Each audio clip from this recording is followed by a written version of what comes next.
Derech Hashem, and it is page 137. So the Ramchal, it says, addresses an apparent contradiction to the last statement, and it says here, you need to be careful not to mistakenly think that the status of other living beings, animals, is like that of a man. This is a very important point that he's making, because people like to equate man with animals. You have PETA doing that, people for ethical treatment of animals. Fine, we also know the joke that goes with it. But when PETA and everybody else tries to equate us with animals, the Ramchal is telling them that they are 100% wrong. We are not in the same, animals are not in our league, but for reasons that we're going to say. But this is an important point to remember, that we're not. That's why we can eat the animals, because we're not the same. If we were the same, we couldn't eat them. That would be cannibalism. Right. So that's something we have to remember. That's what he's bringing out here.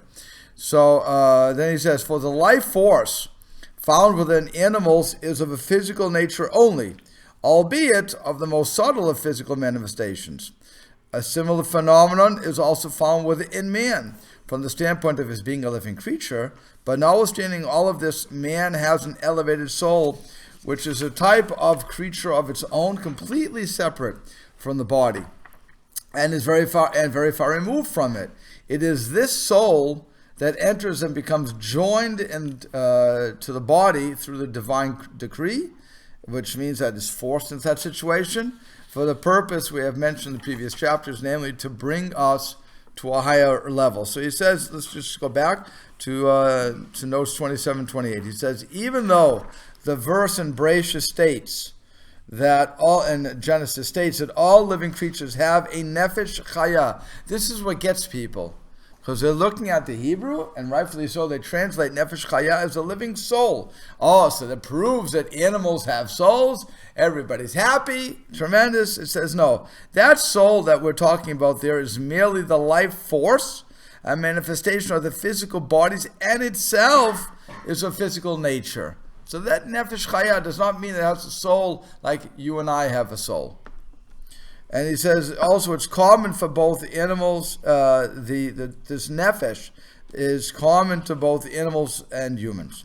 The Ramchal states that this life force is linked to the blood within living creatures, which is why incidentally, it's not even incidentally, it's the reality, we are not allowed to eat blood or drink blood. It's forbidden, one of the things. And it says, in the Torah, that blood is the life source of all these things, which is why we have to, after killing the animal in the proper way, we have to drain it of his blood.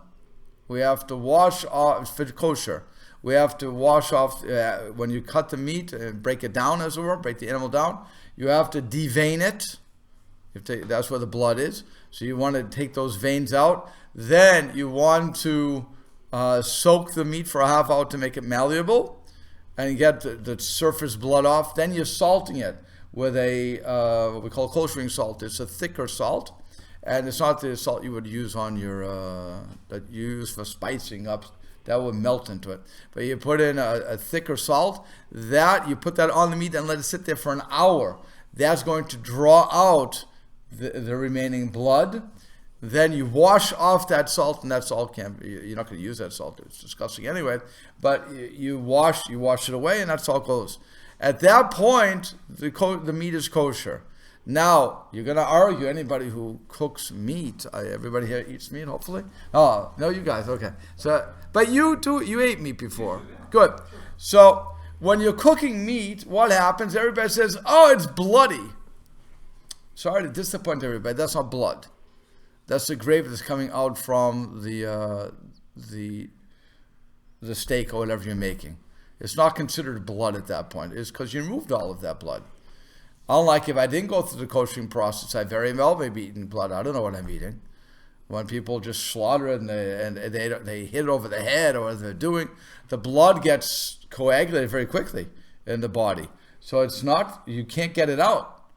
Liver, you have to broil over an open fire to get that blood out. If you don't do it, you're eating blood. You can't get deliver so much blood. So you can't, but that's how you have to, you're draining it with the fire. That's what you have to do. So again, all these are kosher laws. But I'm pointing out that Jews can't, we can't eat blood. So far that Charles has eggs from his chickens. Not from Indianapolis. I don't care about Indianapolis. Chickens. And they're fertilized eggs. So unlike if I go to any other store in the world, most of those, none of the eggs are fertilized. They just get laid because the animals are just laying the eggs.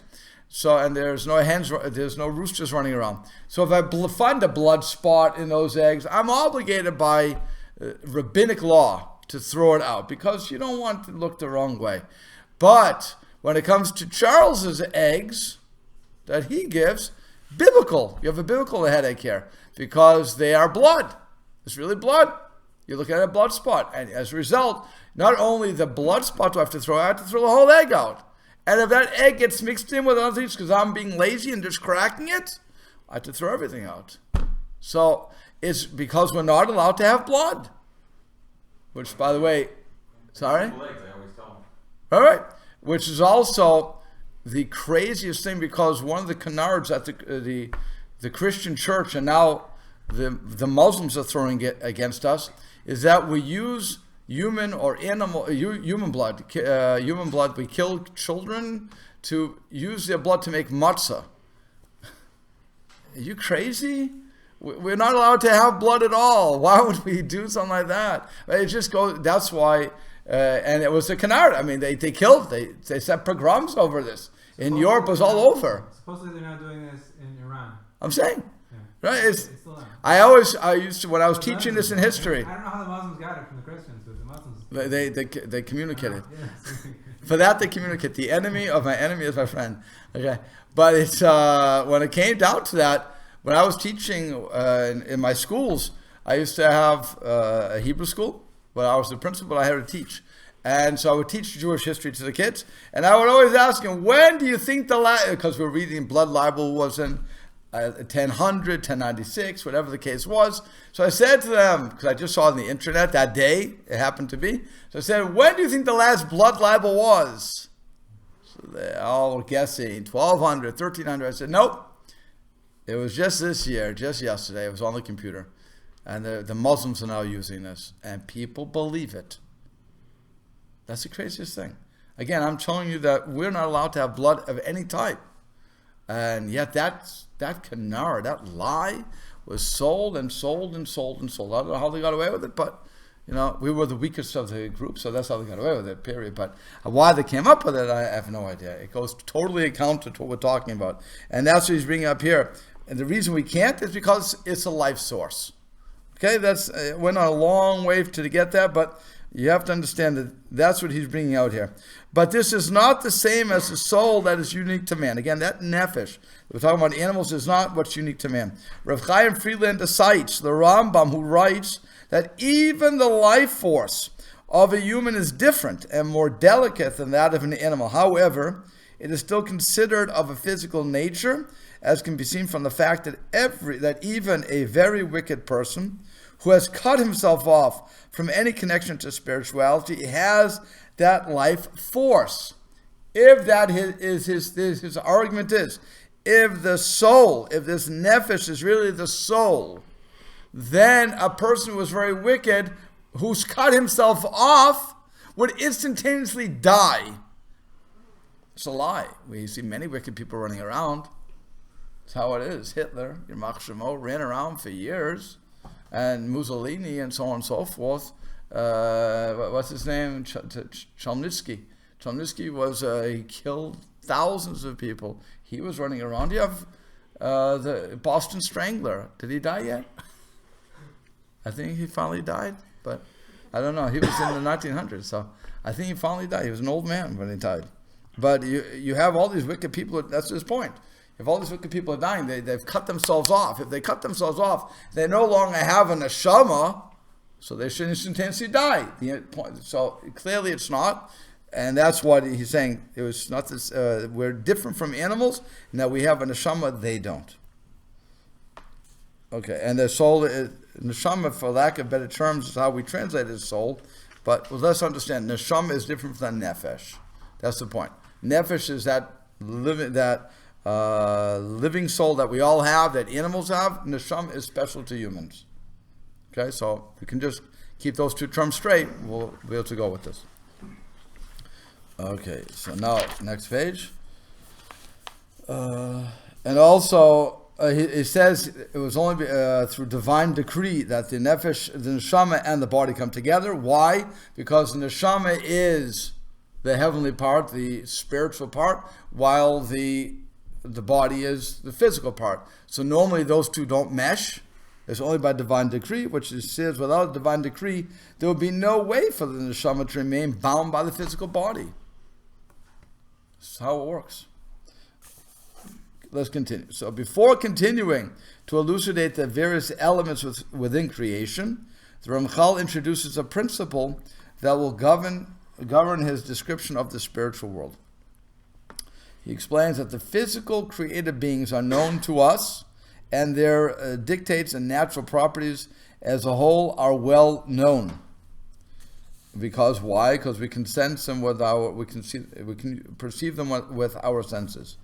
But regarding the spiritual beings, it is impossible for us to properly conceive of their characteristics because they are beyond our imaginative grasp. And he says, since we can't perceive them with our senses, we can't envision what they are, because in order to imagine anything, you have to have something to base that upon. I can imagine being a rich man, only because I can imagine money, right? I can imagine it. I may never make it, but I can imagine. I see the mansions. I go to Erskine Manor, not Manor. Where is it? Erskine Manor. I go to Erskine Manor, I can see mansions. So I can say, oh, that's how the rich people live. So then I can envision myself in that sort of a house. Not really, but okay. Too many rooms to clean. You know, there's a house here in Twickenham that I used to, my kids when they were young watched Barney, the dinosaur, the purple dinosaur, right? So one of the things is they had the house, Castle in the Sky. That's what it was called. The song was The Castle in the Sky. So I was walking down when I was walking with my kids when they were young.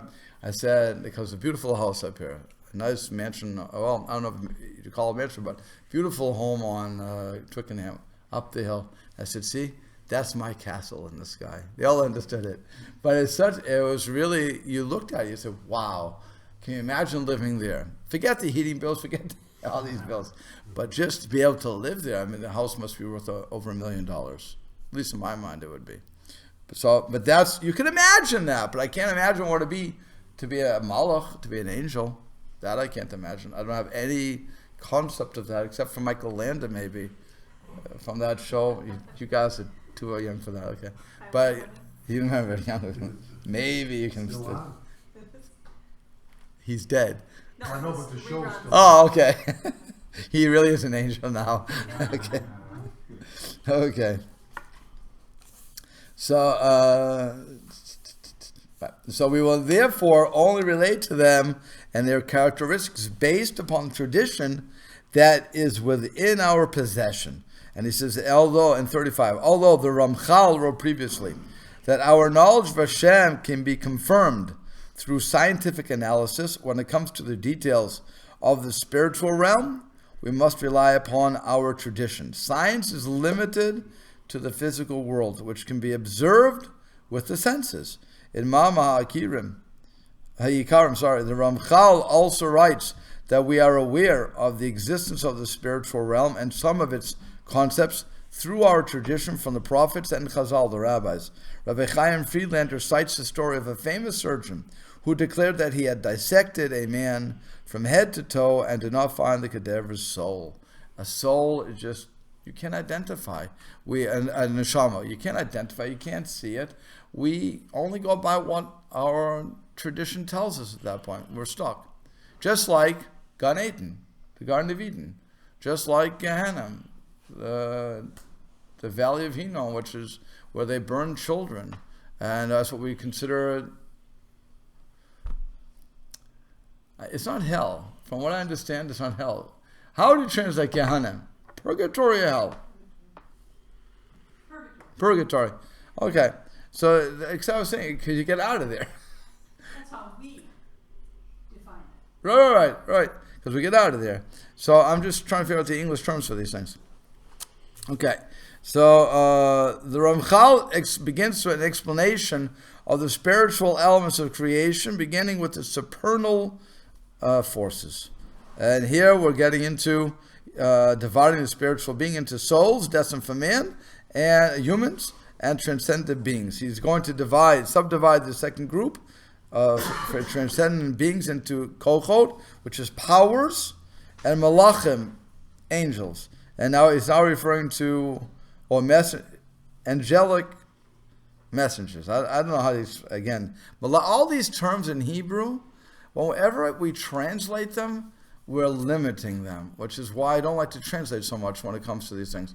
But I want everybody to have a concept of what's going on. Cochot would mean powers, whatever that means. And then malachim is, again, there's 10 levels of malachim, but they're God's messengers out here. So, for lack of better terms, we say angels. But there's much more to each one of these things. So, the more you can stick to the Hebrew and just let your imagination go with that, the better off you're going to be. And and just go with the flow. Because our concept of angels with wings, without wings, and so on and so forth, doesn't always match up. So, fair warning is given at this point. So among the more fundamental principles in our possession regarding this topic is that corresponding to everything that exists among the lower physical beings, there exist transcendent forces above. From these forces, concatenate,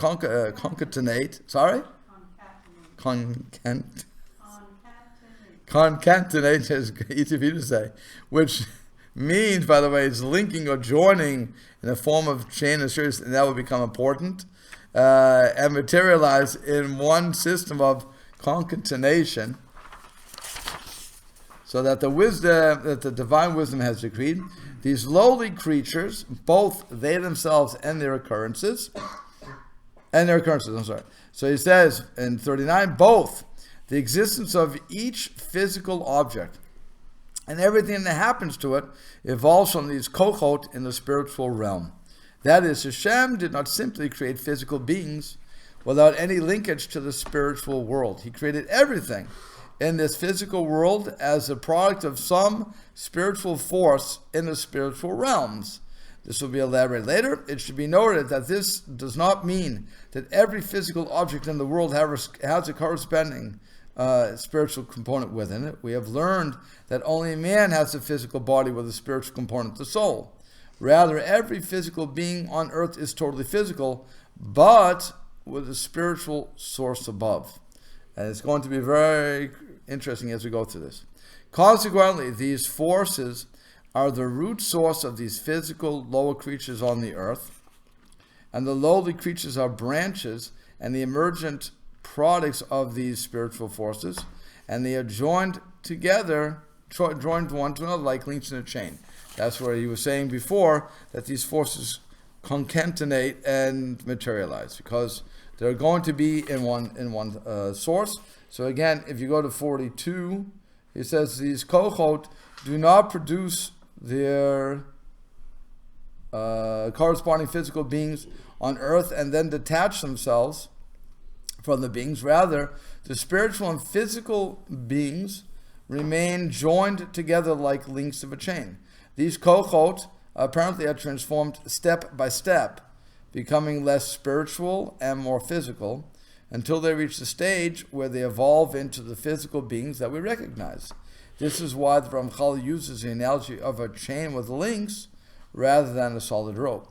At the stage just above the physical stage, the source is still too spiritual for us to sense it. The Ramchal uses a similar analogy to describe the human neshama. It should be noted that in some of his works, the Ramchal does not even include cochot among the created beings. For example, in Pitzchei Chachma V'Dad, he divides the spiritual creations into just neshamot and malachim.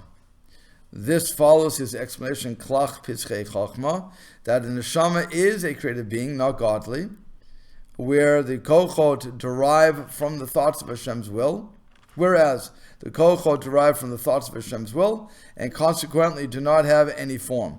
The Ramchal's inclusion here of cochot among the created beings is in line with his writings in Mamre Chachma, that finds a way of viewing an aspect of these cochot as being created. Additionally, the Ramchal calls these cochot the roots of the created beings. Thus, even though they are not like everything else Hashem created, they can be included in the description of creation through their being roots. Rav Chaim Friedlander explains that a koach has no feeling of being an independent entity, unlike a malach that can feel this independence similar to a human. And that's why when the malach would go to Abraham or to Lot or to Manoach and all the other characters that have seen malachim, they could interact, they could appear, if nothing else, if they weren't eating, according to some opinions they did not eat, they at least appeared to be eating, following the customs of the people that are amongst. But they also could, strangely enough, make mistakes.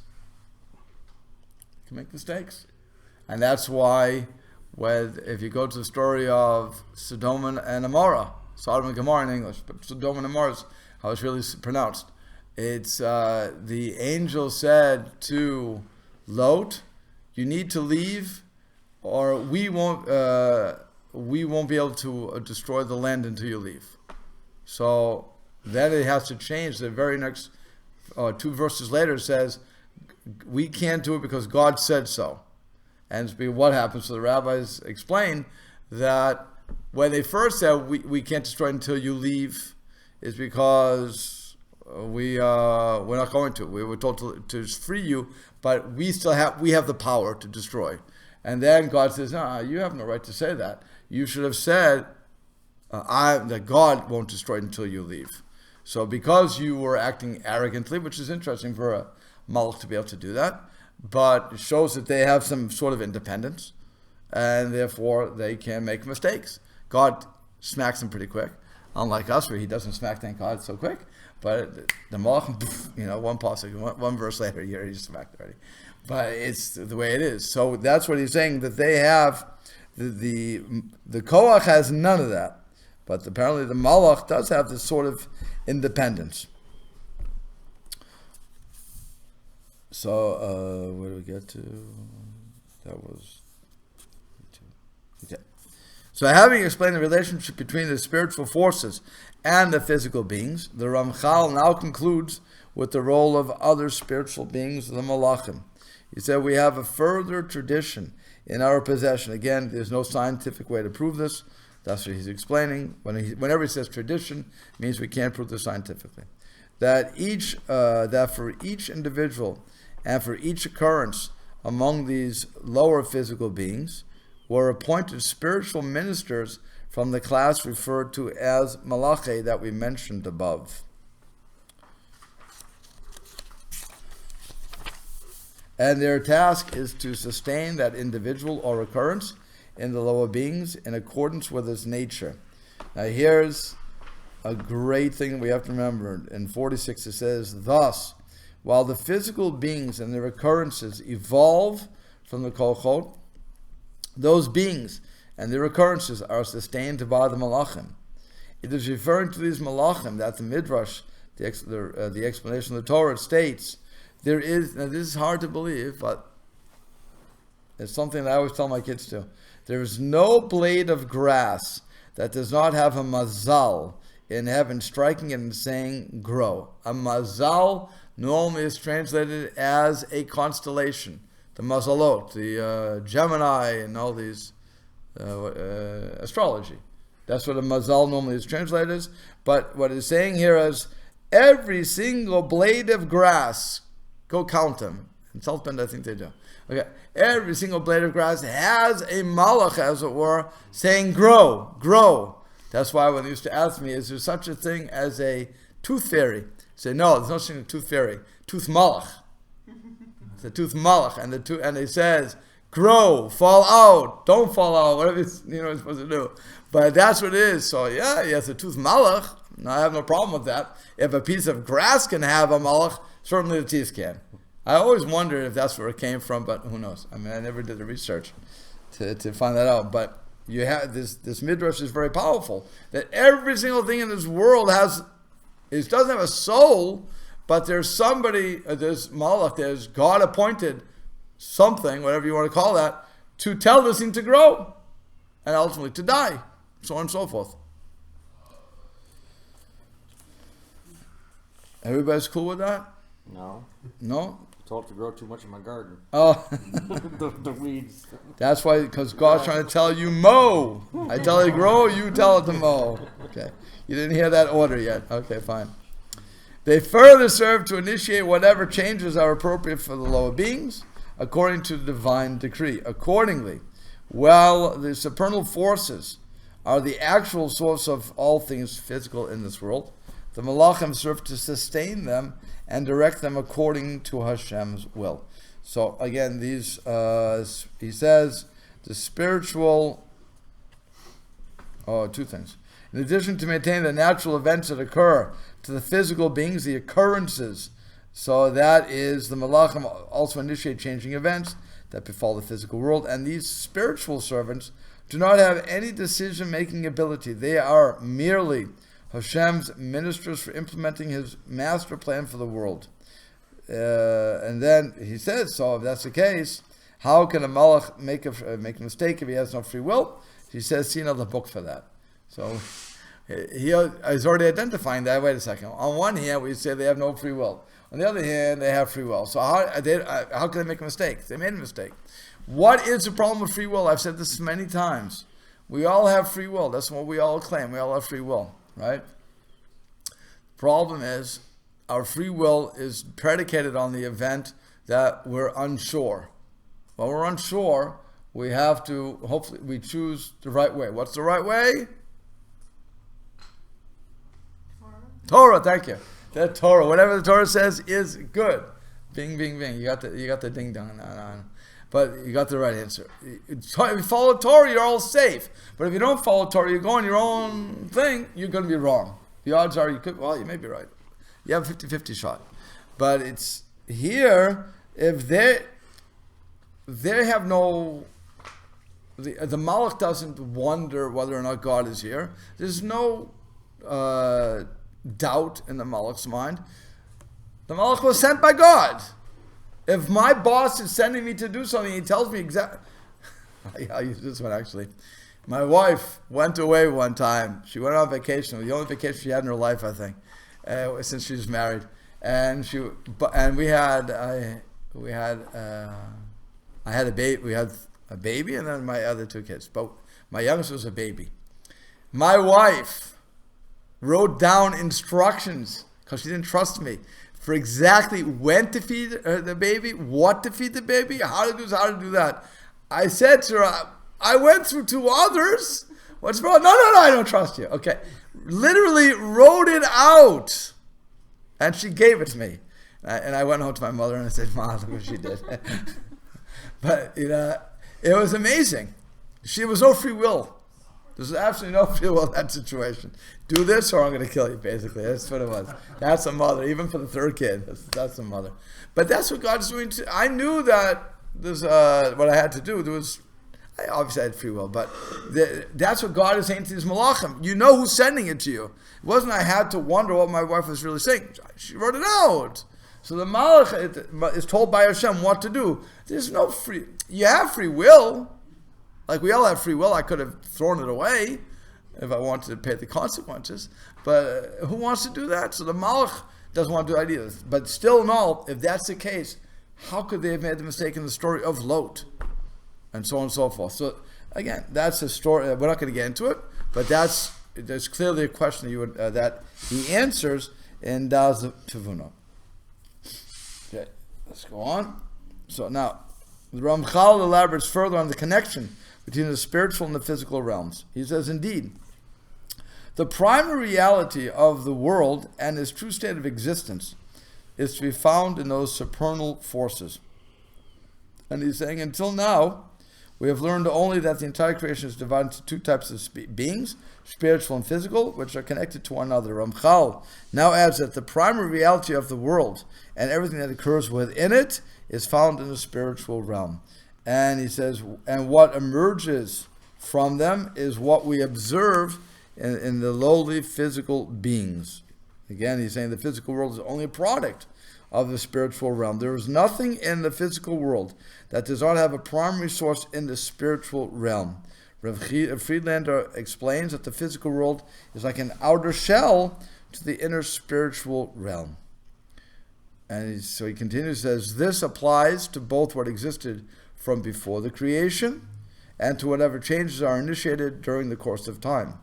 That is according to what was created through those supernal forces and according to the order in which they are arranged and the limits placed upon them, so that so was the nature of what evolved afterwards according to the rule of concatenation that the Creator desired, and according to whatever changes were initiated and are initiated within the supernal forces, so were changes initiated and continue to be initiated into lower beings. So again, going back just a little bit, he's saying that in 53, this is his first point.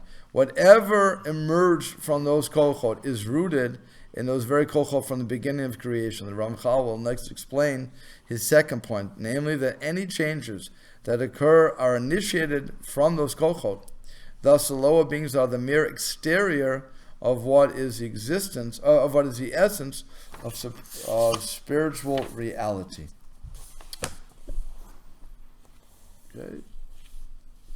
However, he continues, the reality, state, and order, as well as all the other distinctions of these supernal forces, are based upon what is relevant to them according to their true nature of spirituality. And the reality, state, and order, and all the other occurrences of the lower beings, concatenate and are transferred according to what is relevant for them in accord with their true nature.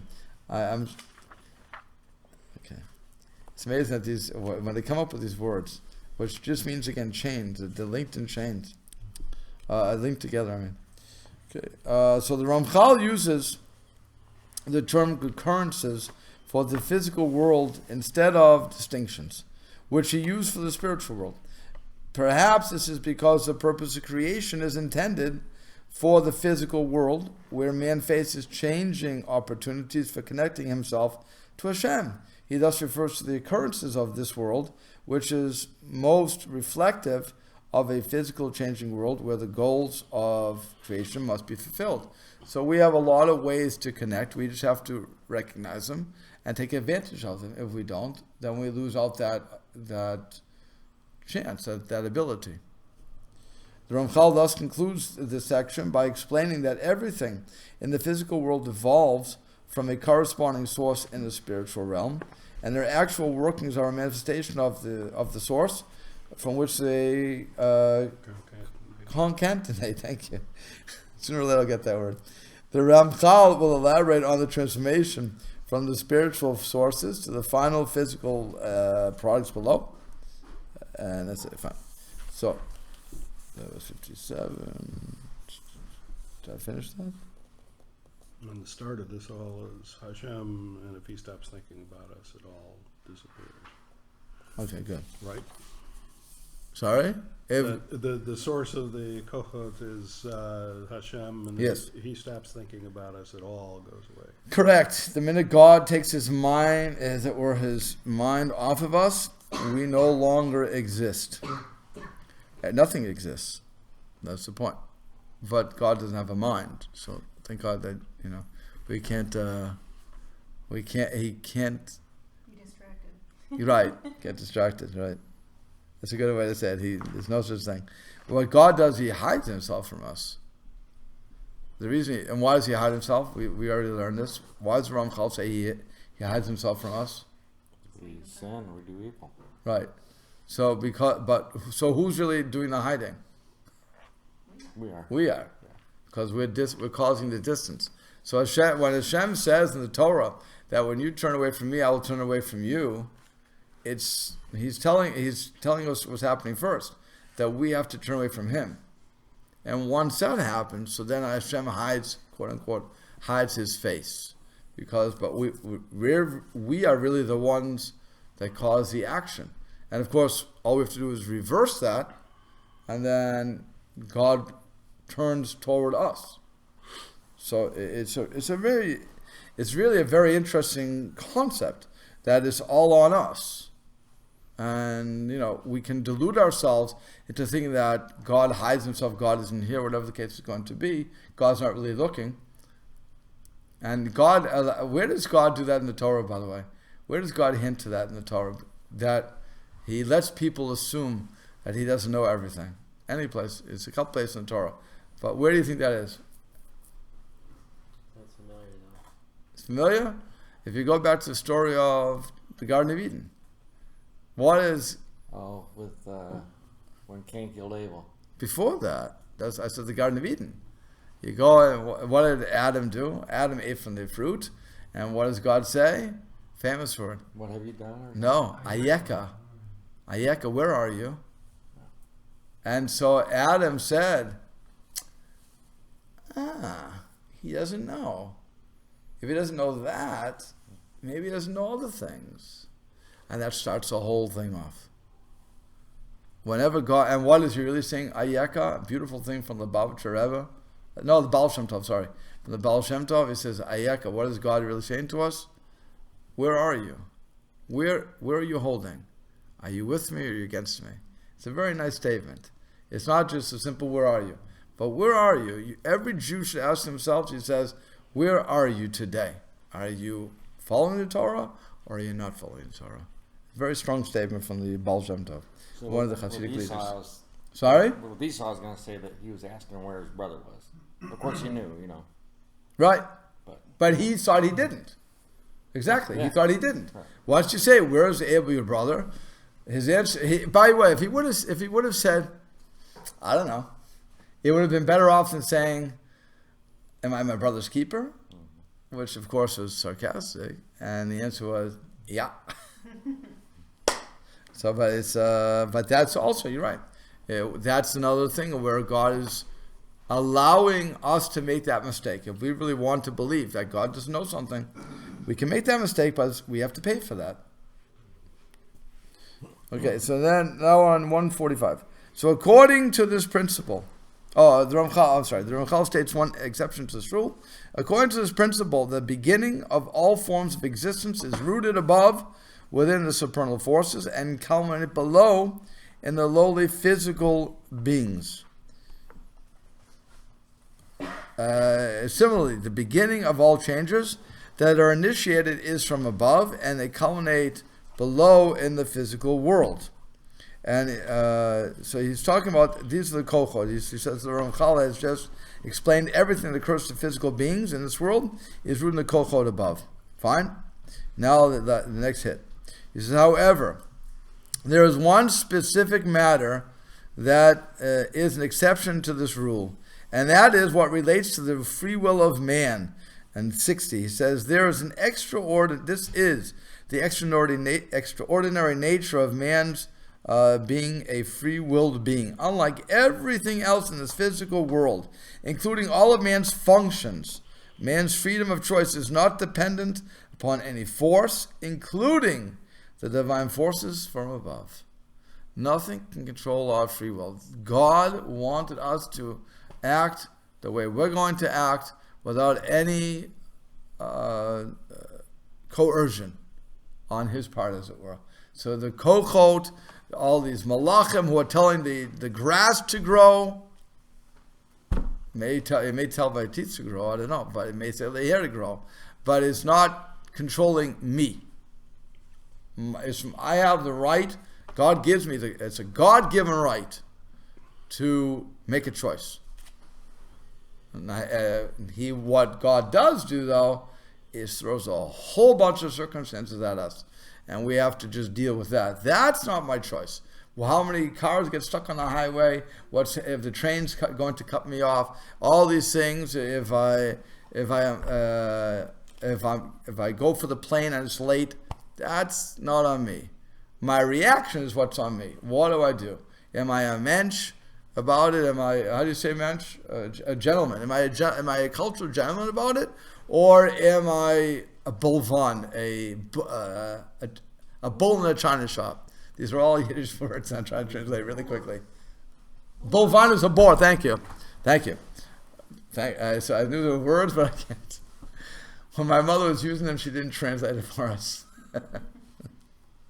But that's what you have to ask yourself, how am I going to react? And depending on, do I recognize that all this is from God or not? Remember, you miss a plane, the plane's late, driving, something happens. I can't control that. It's none of my business. Your car doesn't start right away. Get it fixed. It means something happened. Either you got the warning signs, like we all get, and we ignore them. Okay. But still, that's part of the problem, because we're relying upon God too much for that. God's throwing us the remarks, and He says, "I'm giving you a warning, so go get it fixed." And He keeps saying, later on. Well, later on, sooner later comes, and normally comes at the most inopportune times. But nonetheless, that's our free choice again. Do we listen to the signals, or don't we listen to the signals? So he says, since Hashem willed that man should have the ability to choose whatever he wants from good and bad, regarding this, he made him completely independent of anything outside of himself. And he explains, if any higher force could influence man's ability to make decisions, his decisions would obviously not be free-willed. Which is why when it comes to Pharaoh, and they says he hardened, God hardened Pharaoh's hearts. According to some opinions, he took his free will away. No question. It was over. He had sinned that much that God said, no more. Now I'm going to make you my robot. And He does. Other people, by the way, say, by hardening his heart, that's what gave him free will. Because what happens is, Pharaoh had something to hang his hat on, as it were. And no matter how crazy it is, and that's what we do, by the way.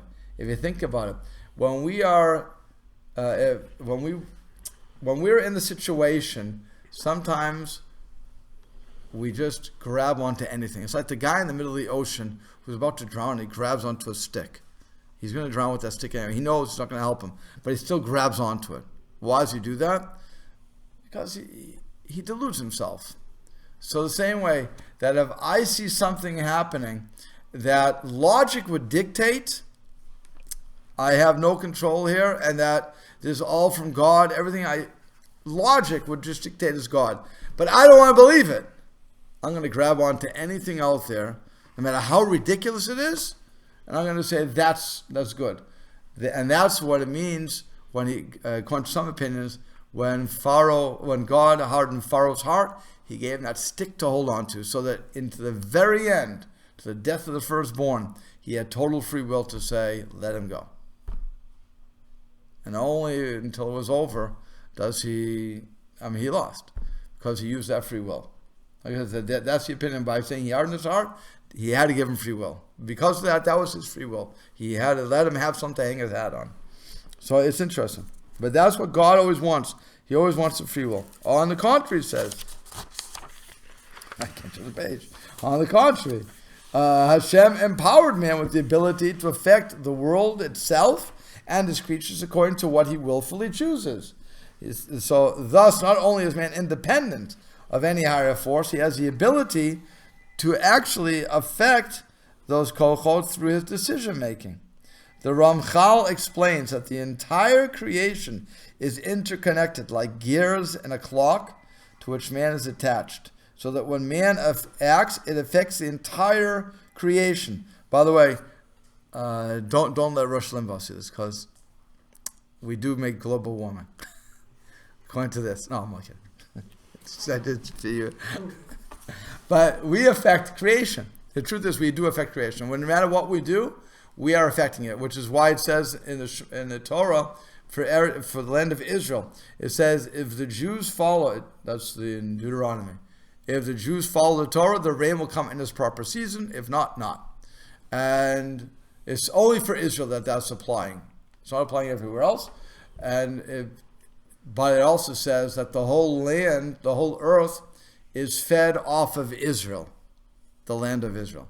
So when Israel is in bad times with the seasons, that apparently, according to the rabbis, has a horrible influence on the rest of the world.